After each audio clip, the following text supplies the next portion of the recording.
Hello guys, sorry for interrupting your video. Just wanted to take a moment to ask you, if you like what you see, run over there, smash that subscribe button. If you're already a subscriber, just be sure, because we did lose about 700 subscribers about 3 weeks ago, and it came to our attention that YouTube was randomly unsubscribing people. So if you think maybe you've been a long time subscriber, just verify that you have been, because we do believe that there's some validity to those claims. There's been some other YouTube channels that have said the same thing. Also, go over, check out our website, g2tactical.com. That's g2tactical.com. We have hats, shirts, keychains, cup holders, coasters. You know, we have all kinds of things. You can even suggest some stuff that you would like for us to maybe offer, and that helps us, or will help us, to purchase ammunition, things of that nature. Anyway, wanted to mention a few things about the Beretta APX-A1 Tactical that you'll see in the upcoming portion of the video here, that I did not mention during the initial range review / tabletop that you'll see here in a moment. And that is, I didn't mention that it is a serialized trigger group, and you can swap out these modules. It's not as easily removed as, say, on some of your SIG pistols, but you can take the whole trigger group out and buy you a different color module, maybe a module with some finger grooves in it, things of that nature. So just because we didn't mention it don't mean we don't know it. It's just, in the moment, it really wasn't relevant to us. Also, I mentioned something about the finish, and my opinion about the finish maintains the same. It's not changed, but I did mention that the finish was coming off. You'll see that later in the video, that I mentioned the finish was coming off. Well, it turns out that they must have had it wrapped with some type of shrink wrap or something like that. They didn't get it all off. Maybe some of the glue was still on there, and when it got hot, it just made a hot mess. I was able to put some solvent on there and get it off, but again, my thoughts about the finish are exactly the same as what I mentioned in the video, and I'll put some pictures up of that later in the video when I mention it. Enjoy the rest of the video, guys. Thanks for watching today. Okay, so again, we put the 321 round mags through there today, and of course we did put some that you saw in the front of the video. All in all, we put about 120 rounds through it. I don't have any more ammunition. I had to go to a local brick and mortar and buy this ammunition, and it's crazy expensive, because I didn't have time to wait to get some hotter ammunition from the place we normally order our ammo from online. So I was only able to put 120 through it. In total, the Winchester white box ran like a boss. I did not mention that it is 1/2 by 28. Threaded here does come from the factory with an orange O-ring on there, so the thread protector did not try to walk off at all. Kudos for Beretta for that, because it's more than I can say about a lot of other manufacturers out there, or gun manufacturers. Also, it did come with the blacked out front and rear suppressor height serrated sights. I don't really care for the blacked out. I'd rather my front dot have a little color on it, but whatever, it is what it is. At least there's suppressor height, so I can co-witness through my optic. Did not come with the optic plate. Sucks really bad. I wish they would come truly optic ready out of the box. Kudos to FN, Smith & Wesson, used to be Glock, but I don't think they do anymore, for providing the optic plate with the gun so that it is truly optic ready when you get home and you can go out and have fun with your gun and not have to wait. So it does have the front and the rear slide serrations. They are different. If you look on this box, let me see if I can do this, but you'll see these indentions here, or these cutouts in the front of the box.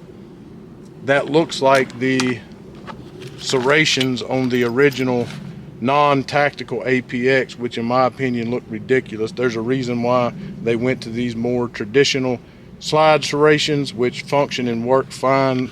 I have no problem gripping onto them and manipulating the slide. Way more sexy than the original. The original ones, in my opinion, were just butt ugly. On the original APX that we had, the rear sight flew off. The trigger was absolutely horrible, just gritty and just horrible. Again, there's a reason why they put out monster rebates on those things and was giving them away for sometimes $200, because they were just horrible. I don't care, get mad if you want, they were horrible guns. This one is not necessarily, I wouldn't say that it was horrible. The trigger, I mean, I don't know what, I guess that's I don't know. It's got a tiny bit of grit in it, but it is nothing like the original APX that we reviewed. Way better in that sense, a better trigger overall in general. A little bit of take up, it hits a wall, and it does kind of pull through. It's not really a predictable, so it doesn't break as soon as it hits the wall. It does kind of hit a wall right there, and then it does pull through, and it's kind of an odd feeling that I can't really explain. But overall, if I'm comparing this trigger to the original APX, oh man, this is a staccato trigger compared to that thing. Does have your 3-slot pick rail up here. You do have nice memory pads for those who maybe have shorter fingers. Those that maybe have bigger hands, you got 2 memory pads on each side. And it is ambi on the slide lock here. Swappable mag release, although it is not ambi. You do have nice aggressive front strap checkering. The mag well is kinda sorta a little bit, I guess, flared, if you will. Does have these small, medium, and large back straps. I have the medium, which came on the gun, which I like. I prefer this. Feels great. Will say that it feels phenomenal in the hand.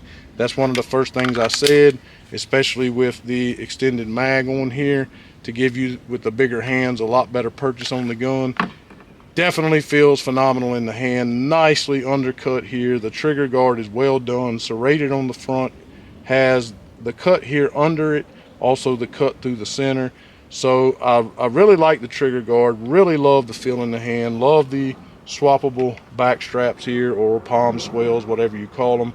The way it takes down is absolutely ridiculous. I wish they would have fixed it, but you have to pull the trigger, take the butt of your magazine. It's going to slip off 14 times. You're going to mar up your frame. You have to press this out so that it disengages on this side, and then you have to sit here and play with it till you finally get this to go down. And once you do, you can take your slide off, and it can be just as much trouble to put it back on. Now, of course, once you get used to it, it gets better, but it's still just stupid. I wish that it would just lock back, push this down, take your slide off like you do maybe on a SIG or a FN, something like that. Just a stupid takedown. I'm not going to do it here on camera because YouTube frowns on that, but watch some videos, I guess, of some folks that just don't care. It's a stupid takedown. I wish they would absolutely fix that. 500 bucks. Gotta buy a $60 plate. Beretta was out of stock on their website, where I could have gotten it for probably $30-$35. I ended up getting it from a company called Gun Zone. I think it was Gun Zone Fun or something like that. I'm not really sure. I'll put a link up to it. But I ended up getting it from there. It took about 3 or 4 days to get to me. It does work just fine, but you do have to buy, so say $560 plus tax once you buy the plate on here. Is it worth that? Well, it does seem to have a lot of value. So it does come optic ready. You do get the threaded barrel, you do get the suppressor height sights, and you do get, count them, 3 21 round extended magazines. So and the palm swells, of course, so, and the mag loader. So of course there is a lot of value for the $560 price tag for sure. If they added the optic plate in there, absolutely. So if you like Beretta, you like this gun, you're on a budget, balling on a budget, if you will, although there are cheaper guns than this on the market. But if you're in the market for a full-size budget gun, after today, I definitely could recommend this gun. The trigger is not bad. I actually really enjoyed shooting the gun, and I believe that you will too. So some of the things usually on, and I'm going to try to take some pictures of this, but usually on budget-friendly guns, your finish is where you'll see a lot of the shortcuts. And the finish on top of this, I mean, it literally looks as though someone gouged out places of the slide and filled it in with a little bit of maybe black, I don't know, black paint or something. What I'm saying is you can see extreme machining marks in this slide.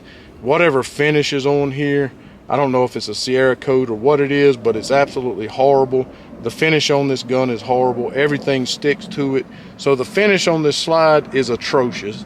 And so if you're like me and you're an OCD guy and you like sexy guns that you can't see all these machining marks and whatever the heck is on this slide, I'm not totally sure what is all over this slide, but again, I'll try to put some pictures up of it, but it's just like gouged places out of the finish.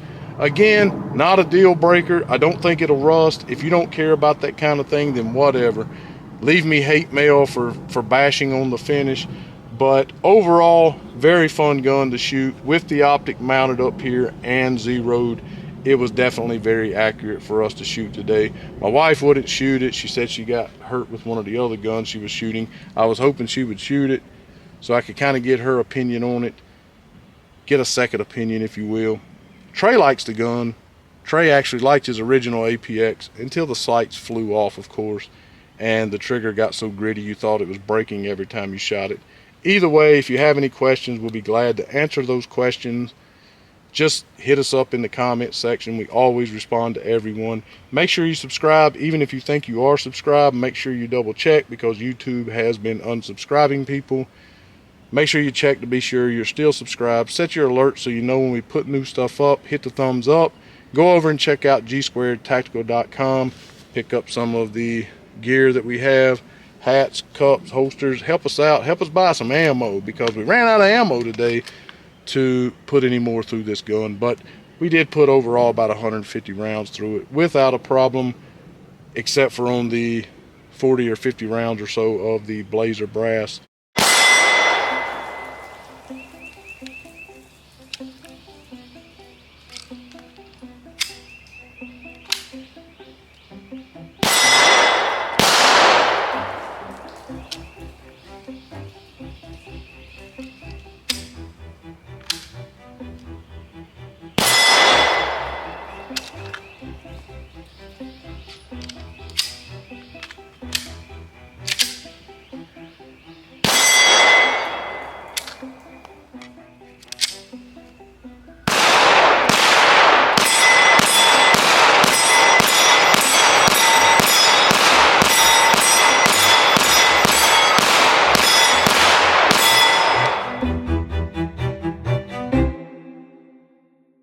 My recommendation would be definitely run some hotter ammunition through this, and it should run fine for you. Thanks for watching today, guys. I hope you enjoyed the video. Again, ask any questions that you have to ask, and we can answer them to the best of our ability. Have a blessed day.